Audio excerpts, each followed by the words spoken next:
In this module, we will be talking about the selection of employees. I've already discussed laws associated with hiring. We'll talk now about how we get these applicants, how we recruit them to our companies. And then later I will talk about the assessment and procedures used to select and place individuals into vacancies.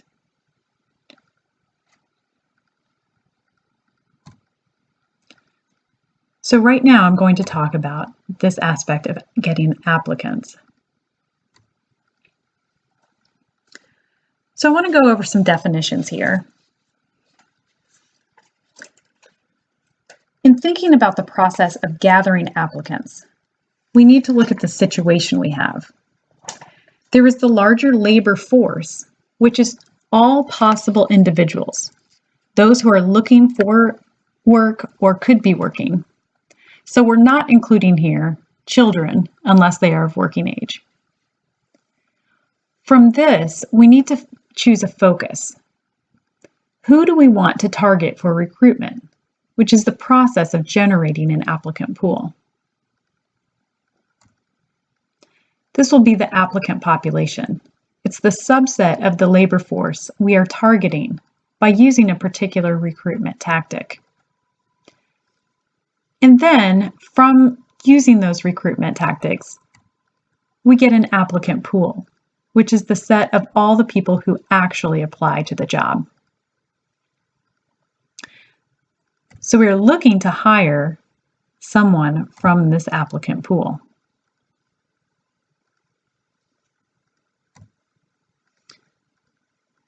So what does our ideal candidate look like? The organization needs to consider and make a decision on what kind of person, in terms of KSAOs, they want to hire for their vacant position.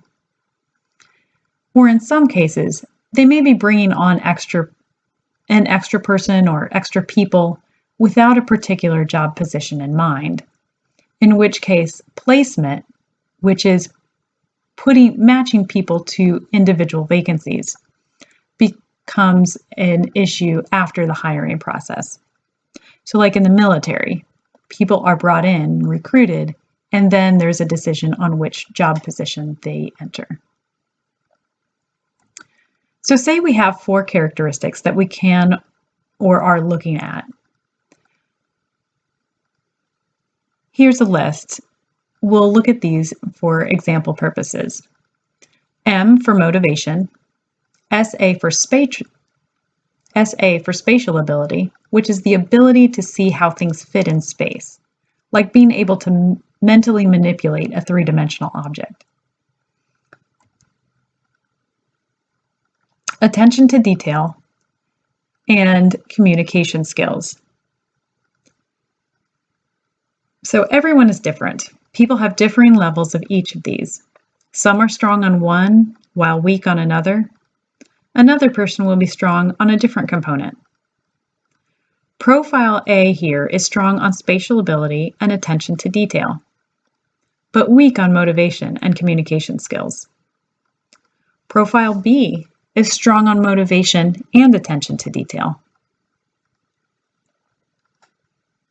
but communication skills and spatial ability are weaker. Profile C is strong on spatial ability and motivation, yet weak on communication and attention to detail. So what profile is going to be best for the job we need to hire for? Is it important that someone has high motivation? Is it important that someone can communicate well? We need to look at each of these aspects and see what the best profile would be for the job. There may also be other factors that come into play. I've just picked 4 to look at right here. So what type of person will match the organizational culture? Are we hiring for full-time or part-time, temporary or contract work? In order to figure this all out, where do we go for information? Where is our detailed information about the job and what worker qualifications are needed for the job? You guessed it, job analysis. So we need to choose our constructs and valid tools to assess these constructs. So based on the job analysis, we need to pick out what constructs are going to be useful for selecting employees into doing the job tasks that are required. And then we need to choose assessments for those constructs. Your textbook, Reggio, Chapter 5, talks about various assessments for different constructs. So I'm not going to go into as much detail on that, but make sure you read that and understand the strengths and weaknesses of each.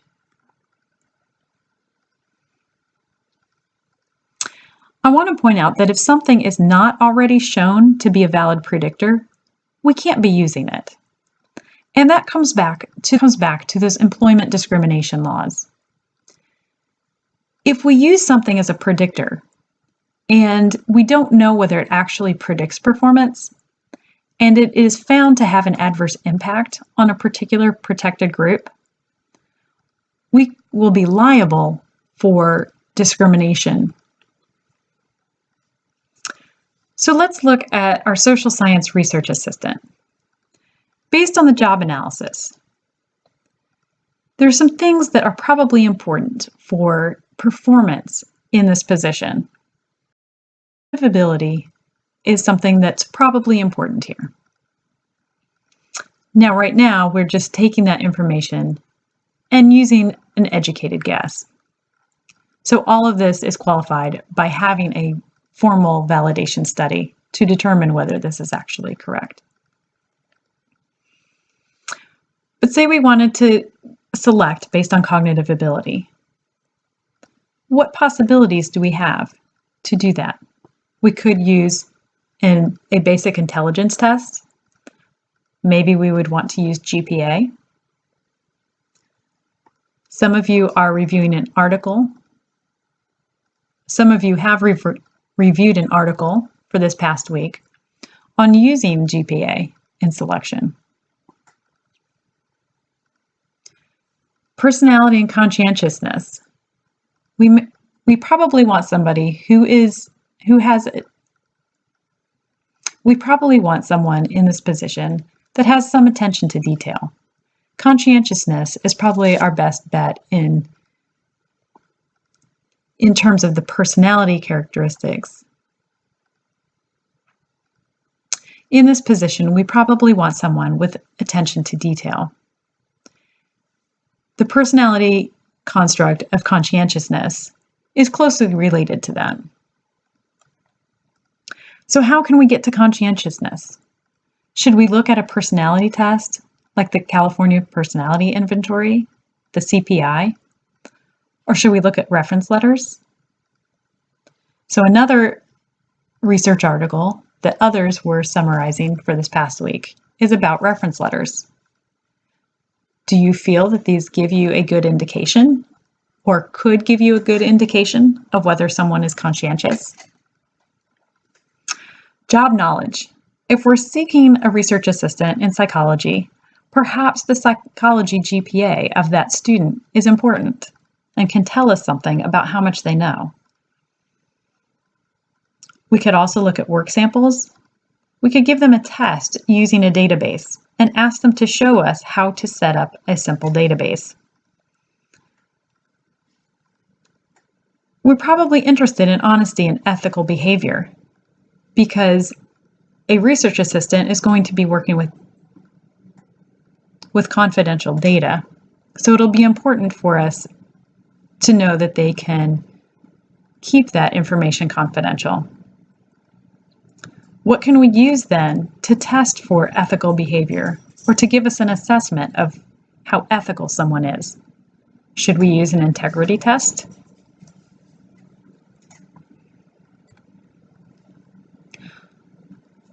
Another question we need to address is where we want to look for this candidate. Do we want to look internally within the organization, or do we want to look externally, somewhere outside of the organization, and hire that person in? So there are different strengths and weaknesses of each of these. An internal candidate will need more training on the tasks, particularly if it's someone being moved from one position to a different position with different job tasks. However, it may take less time to adapt to the organization because they're already familiar with the culture, with many of the people, and many of the processes, and maybe even acronyms that are used within the organization. However, there's not going to be as many new ideas. That person is already there. Their ideas are already out there floating around. An internal candidate will have a sense of commitment, and it'll increase the sense of commitment among other workers. It gives them something to look forward to see that they also can move up in the company. External candidates, however, come with their strengths and weaknesses as well. External professionals require less training. They've already been trained in the job that you're hiring them for.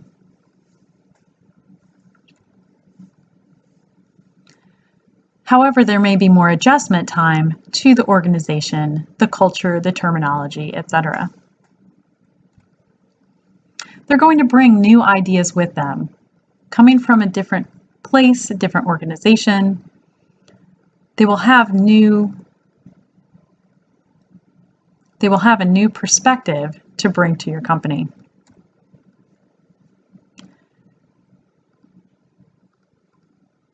However, hiring from the outside may have a negative impact on current employees' motivation, particularly in the sense that if they see external candidates hired into positions that would be their next step, they'll feel like they might not be able to be promoted within their own company. So next we need to ask, who is our target applicant population for recruitment? How will we get to that population? Where should we advertise? Where do they look? We want to advertise in places where that target population is going to be looking. If we are hiring an administrative assistant, do we want to target people who are administrative assistants in the Birmingham area? Do we want to target anyone, just anyone in the Southeast region, expanding it out to include many more people? Can we target people who are just interested in being an administrative assistant with the idea that we can train him or her? By answering these questions, it will help us determine where we would want to advertise. So what procedures should we follow? Will there be an on-campus interview? Will interested candidates have to fill out a paper or online application first? Will there be phone interviews and then a select population get in-person interviews? How about work samples? Will we ask for them? What will they be?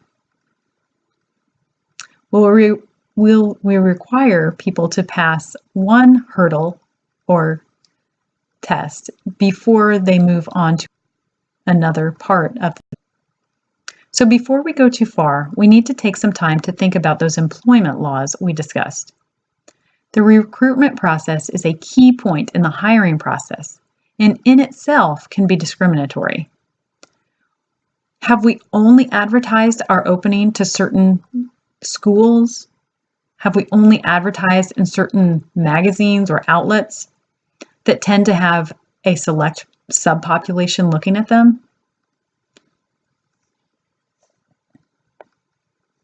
Do we need to target outlets that are focused on underrepresented groups? Perhaps professional organizations or magazine groups. We need to make sure we have representative sampling, meaning that we need to have applications from all protected groups in an equal percentage as the general local population. So remember, federally protected categories are national origin, color, religion, sex, and age. We need to know what the local employment laws are also. there are some cities or municipalities that have their own laws that extend these protected groups to additional people. We will need to follow those local laws as well. Let's take an example to understand this representative sampling. If 3.6% of the Jefferson County, Alabama population is Hispanic, then in our applicant pool, we should also have about 3.6% of Hispanics. If we have less than that, we are not getting the Hispanic population in the same amount as it is in the population.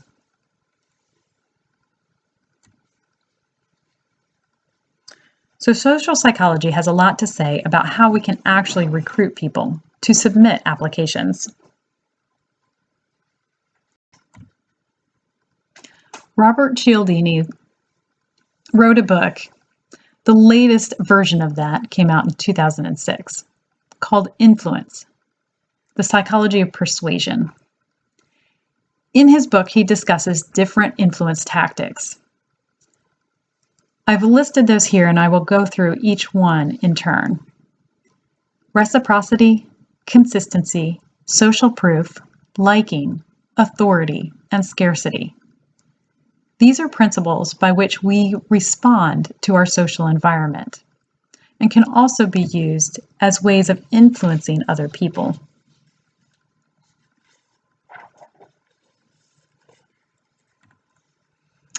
The concept of reciprocity is that if we are given something, we feel the need to give something in return. We develop a sense of indebtedness. A classic study that demonstrated this was Regan in 1971. Regan conducted a study looking at this reciprocity effect by having a student come into his lab to be in a study on the evaluation of art, of aesthetics.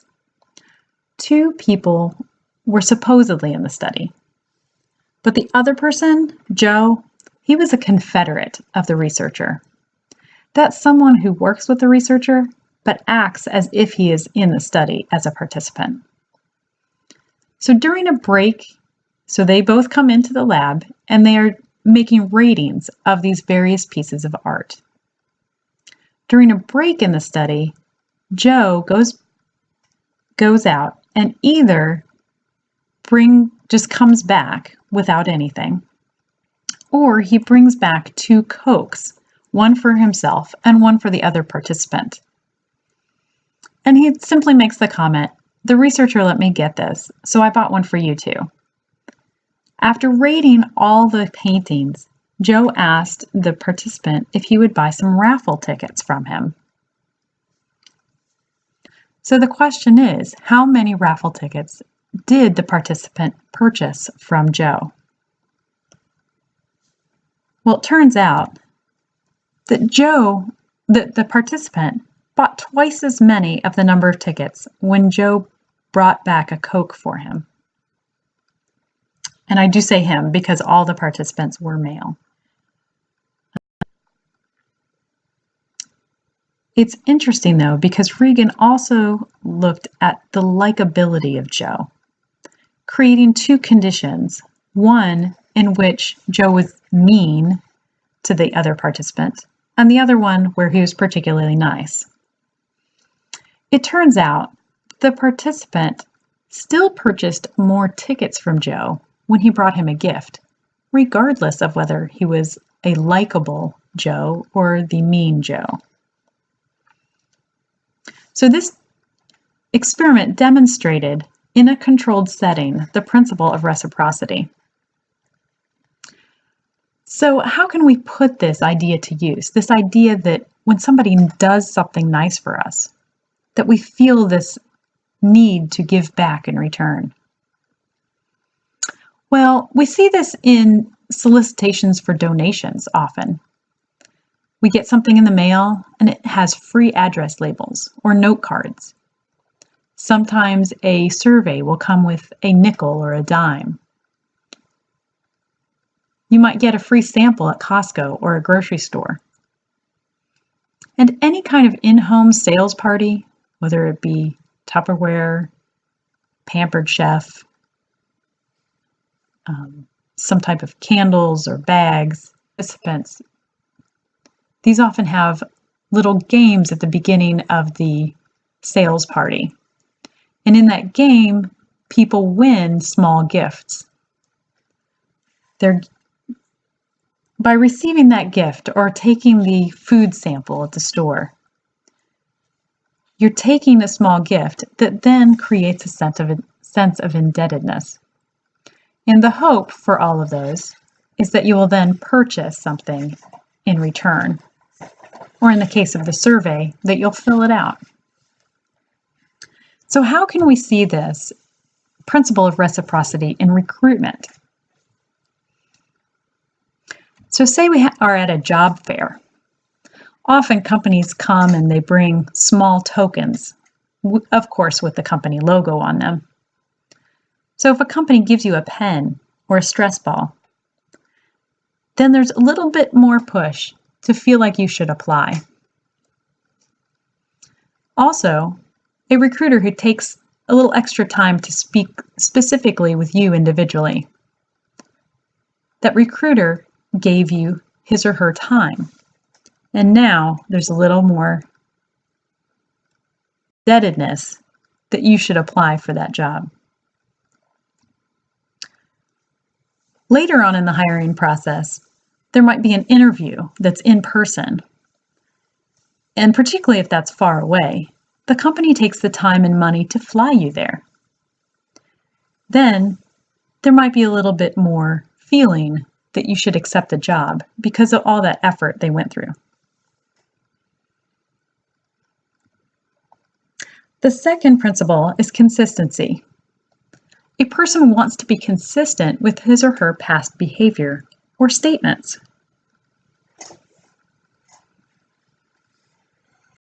So you never want to feel like you're a hypocrite. You don't want to say one thing and then do something completely different. So for example, if someone asks you if you're concerned about the environment and you make the statement that you are, and then you're asked to help with a recycling project, there's a little more push for you to do that.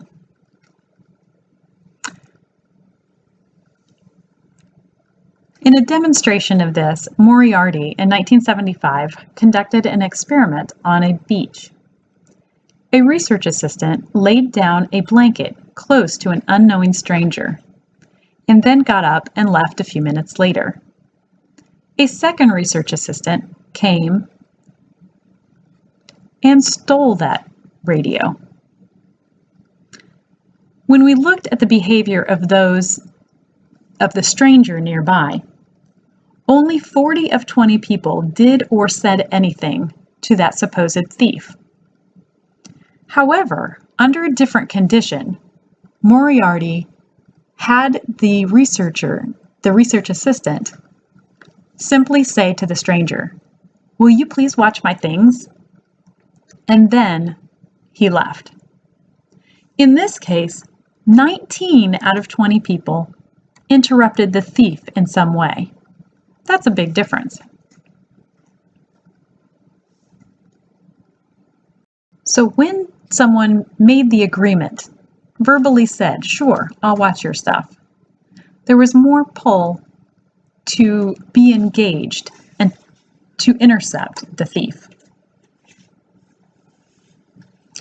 So how might we see this principle in recruitment of employees? Again, if we have a job fair, a recruiter might ask you what's important to you.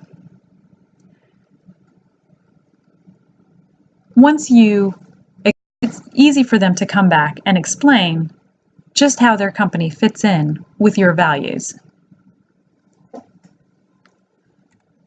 If there's a video ad that asks you to respond to a question about yourself, for example, "Are you innovative?" And then go on to explain that that's the culture of their company.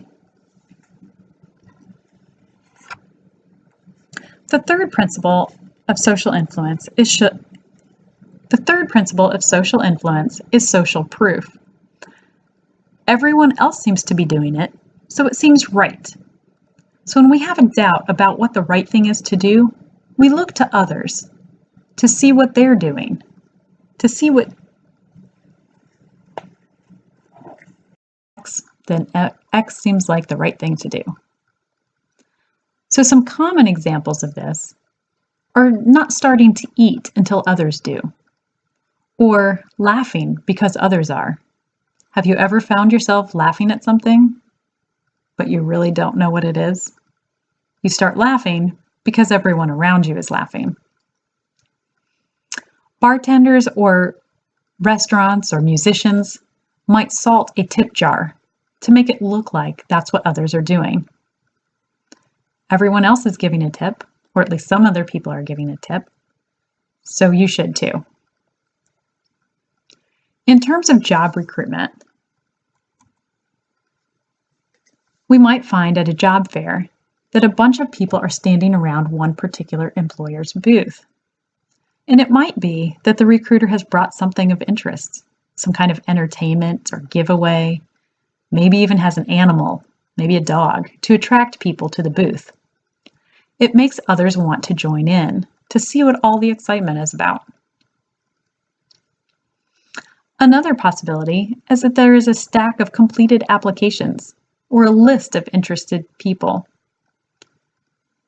Because there are others interested,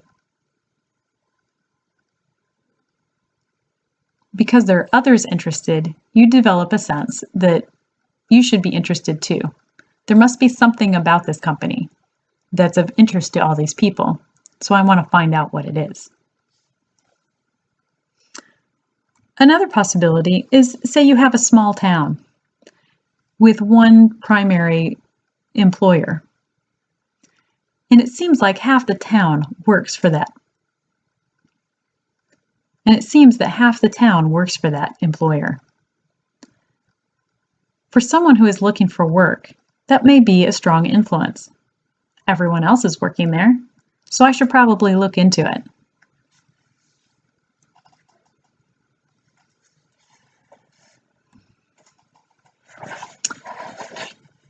Our fourth principle is liking. When we like someone, we're more likely to want to do what they ask of us. We want to satisfy that person. Now, there are many reasons why we might like someone. Some of them are more meaningful, while others are more superficial.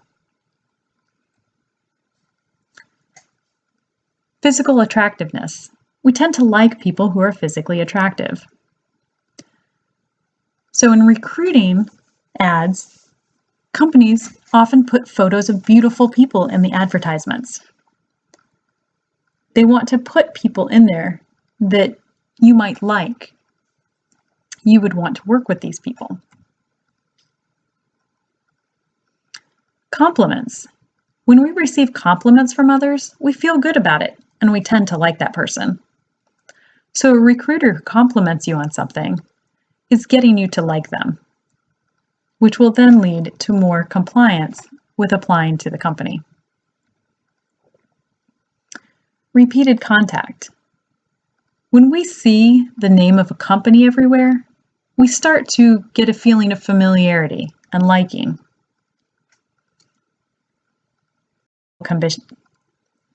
Similar to repeated contact is classical conditioning. This is when we repeatedly see the company or something associated with the company and associate it with something pleasant.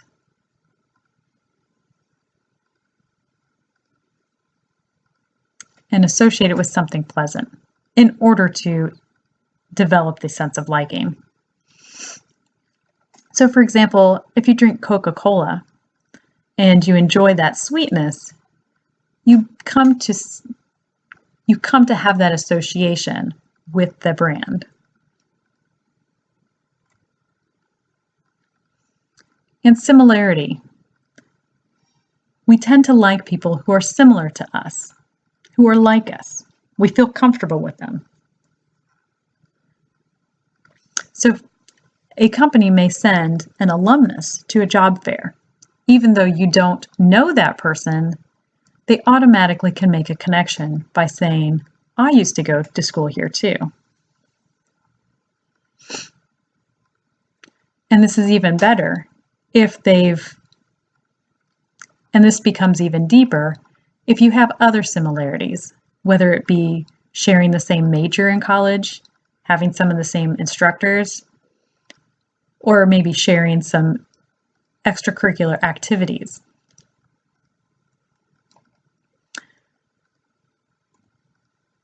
So here is an example of a positive characteristic that people may like and may want to associate with.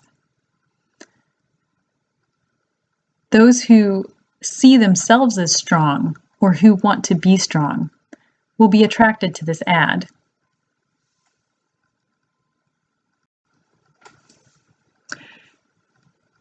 The fifth principle of influence is authority. We tend to look to experts because we know that they know what they're doing. So we should follow and listen to what they have to say. So let's take a look at a classic social psychology study about the influence of authority. Many of you have heard about the series of studies done by Milgram, but I want to walk through the procedure and then talk about the implications.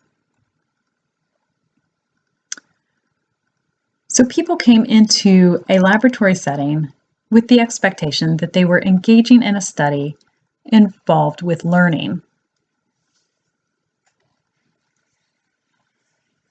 The participant was assigned the role of teacher. A confederate, again, someone who is working with the researcher and basically acting out as if he or she were a participant, was assigned the role of a learner. The teacher was supposed to use a particular procedure to help the learner learn a set of words. In this case, it was electric shock. As the learner got things wrong, the teacher would shock the learner. And as there were more and more mistakes, the shocks got stronger. What Milgram was actually looking at was how long a person would go on doing negative things to someone simply because someone told them to. So as the study went on, as I said, the shocks got stronger. The confederate, the learner, went from just saying ow to a shock to becoming nonverbal and just banging, and at one point getting to the point of no response. So when a participant would ask the researcher what they should do, "Oh, he hurts. What should I do?" The researcher had standard responses. And these would start with, "Please go on," to, "It is essential you go on."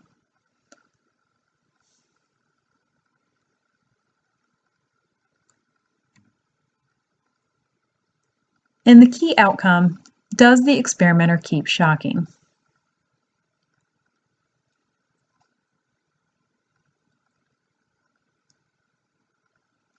So what Milgram found was that 65% of those participants in the original study kept shocking at the highest rate, all the way up to the label XXX.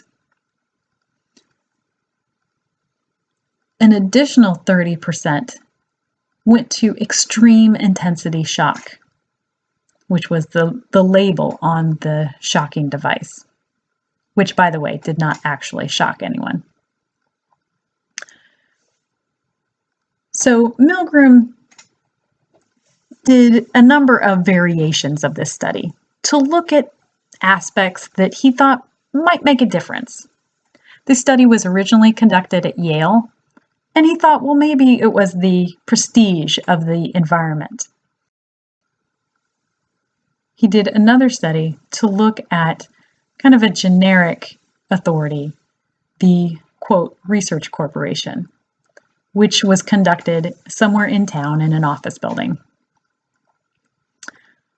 He also looked at the sex of the participants to see if maybe females would be less likely to comply with the authority figure, and looked at various personality characteristics, and looked at the proximity of how close the learner was to the teacher. Could the teacher see the Confederate and see how much pain he was in? Or was there a wall between them? He also looked at the proximity of the researcher to the teacher.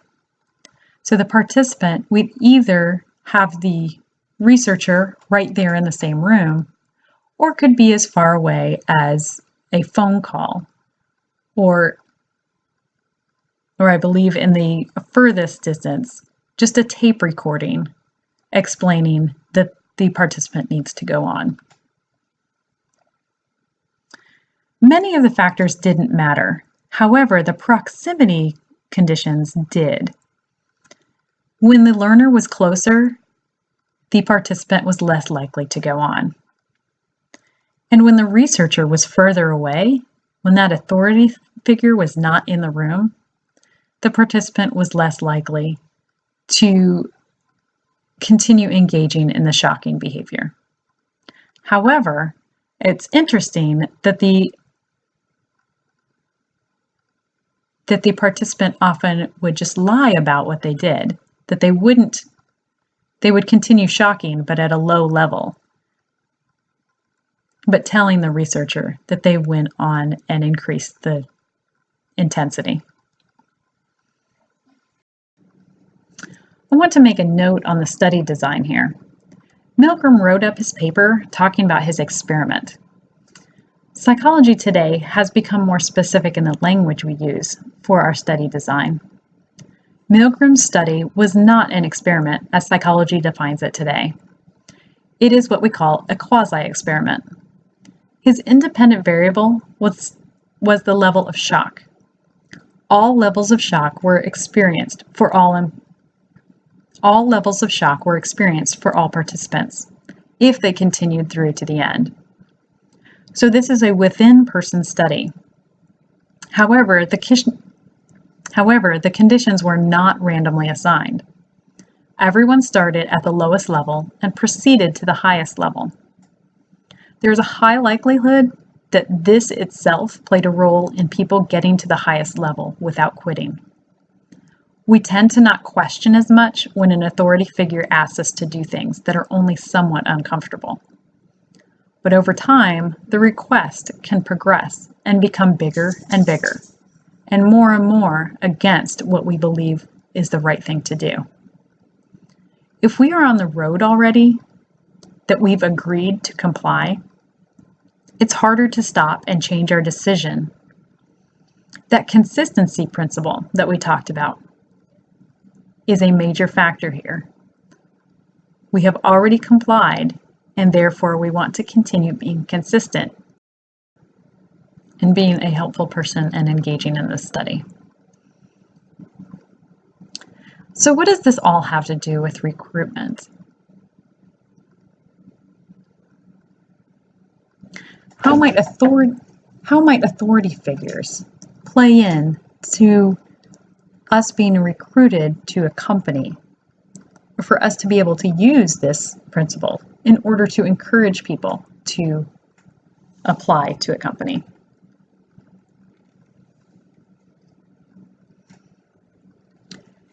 So one of the things that we might see is that your professors, as experts in their field, feel that a particular company or a particular place, might even be a graduate school, is a good place for you. And so we take that opinion as an important factor in our decisions. We also might see that articles or advertisements that talk about the top professionals in a particular field working for a particular company. This will have an impact on how we see that company and whether we want to try to work for that organization. The sixth principle of influence is scarcity. This is pretty interesting because basically what it says is that the less of something there is, the better we feel it is. So when we don't have an opportunity to get something, we want it even more. In terms of products, this is often conveyed in terms of limited time offers or limited number of a product. If there are only 500 of a particular sports car made, the value of it goes up dramatically. And although the supply and demand curve can definitely impact the value of a product, our interpretation of whether the supply is low impacts our assessment of the value, even if it's something that we didn't want previously. If we find out it's scarce, it becomes more valuable. In terms of job recruitment, there may only be 1 or 2 openings available at a company. It might be possible that a company has a lot of committed workers, and a lot of them are young enough that they're going to be sticking around for a long time. So there might not be an opening for a long time, for years. And if one comes open, that principle of scarcity pulls people to apply to that position.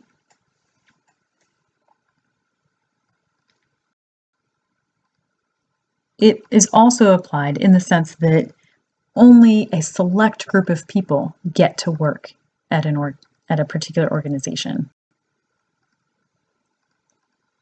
We see this in graduate programs where the acceptance rate is particularly low.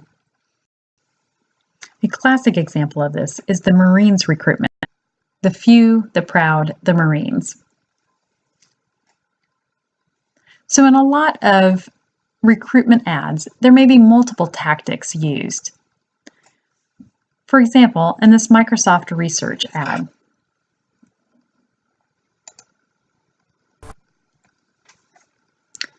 take a moment to look at both of these ads, one for Microsoft Research and one for Humana. They use multiple influence tactics in their ads. So there are several things going on. In both of these ads, diversity is a key piece. This helps connect the organization with potential applicants from various backgrounds and from various subgroups of the population. They want anyone to feel that they would be comfortable working there and that there are others who are similar to them that are already there. There's an association with positive terms, talking about vision, freedom, innovation.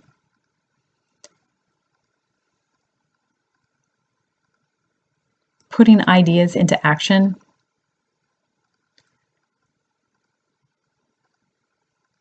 There's a discussion, there's a comment about what you are capable of, talking to the potential applicant. Asking, do you know what you're capable of? And do you want to find out? Using that consistency principle. So if you want to find out what you're capable of, this is the place you should work. There's also the factor of authority, a mention of the quality of people who work at the organization. One of the men in the Microsoft Research ad talks about someone he had looked to as a role model, and now he gets to work right down the hall from him.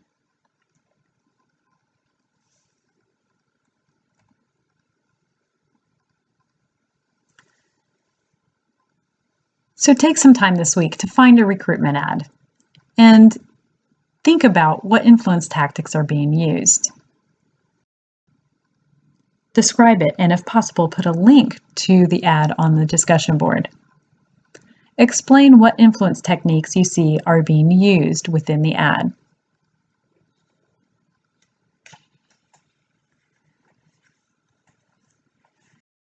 So I want to make a note on these influence tactics. These tactics work because in general, they help us make good, quick decisions, which is helpful a lot of the time. Because they're automatic responses, they can be used by people knowingly to deceive us and manipulate us.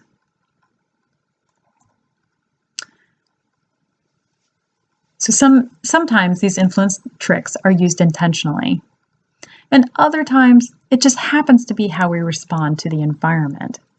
It's not a devious plot. It's our way of processing the information around us and making decisions on what the appropriate behavior would be. We can sometimes see through someone's actions.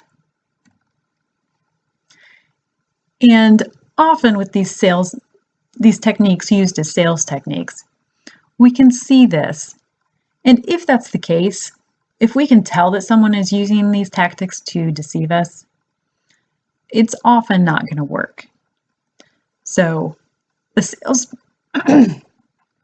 salespeople who do this, without making it seem fake or seem like a devious tactic, are the ones who are the better salespeople.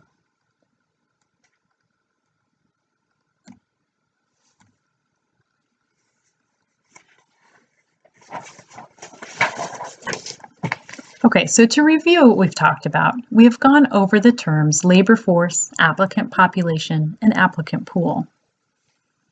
We have talked about deciding what our ideal applicant looks like, whether it's an internal or an external candidate, and what the KSAOs of the individual would be. And we've discussed ways to recruit people from our desired population, our desired applicant population, into our applicant pool using social influence techniques.